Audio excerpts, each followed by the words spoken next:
जान है। या तो है ना कि हाथी में जान है और लगड़ बगे में सेल पड़ते हैं। नो नो नेवर, हाथी में भी जान है और लगड़ बगे में भी जान है। अरे दोनों में जान है बस्ती वालों, अरे दोनों में जान है। ओहो दुरानी भाई, आप अपनी मदारी लगाकर बैठ जाते हैं।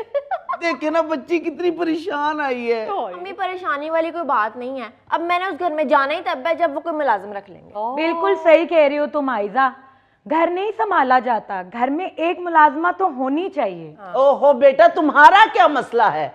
उधर तो 10-11 की फैमिली है और हमारे घर में सिर्फ 5। 5 और 5 12। और बस कर दे दुरानी भाई, आपको तो मेरा भाई नजर ही आता है। ठहर जा बीबी, तू भी ठहर जा। समझाया करो बेटी को।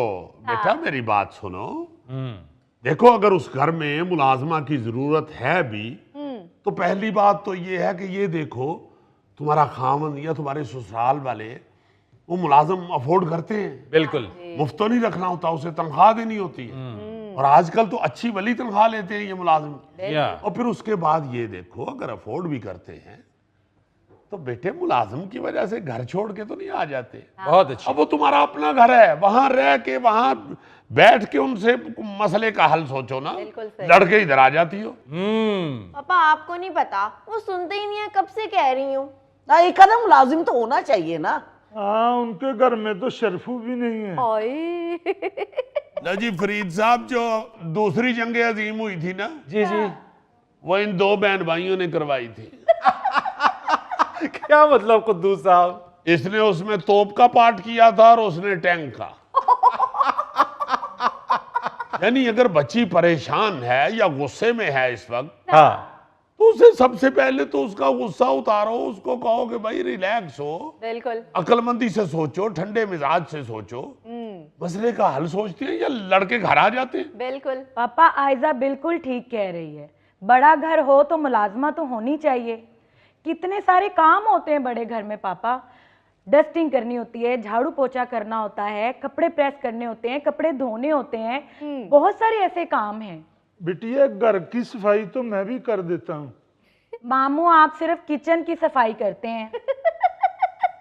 अभी कल मैंने आपके साथ मिलकर बेडरूम साफ करवाए थे, बिस्तरे बिछाए थे। तोबा तोबा, बेड से एक तकिया नीचे गिरा हुआ था, आपने सिर्फ वो उठा के ऊपर रखा है। तकिया खुद नीचे नहीं गिरा था, इन्होंने उठा के मुझे मारा था तो वो नीचे गिर गया था। तुम्हें क्यों मारा था? मुझे कहते हैं ये जो कीमा पड़ा हुआ ना इसकी टिक्कियां बनाओ। मैंने कहा साहब ने कहा कि कोफ्ते बनाने हैं। कहते जाके साहब से कहो कि मुझे कोफ्ते बनाने नहीं आते हैं, सिर्फ टिक्कियां बनानी आती हैं। मैंने कहा है जी मैं कई दफा कोफ्ते बना चुका हूं, मैं कैसे साहब जी को जाके कह दूं? जी इस बात पे मुझे तकिया मारा है।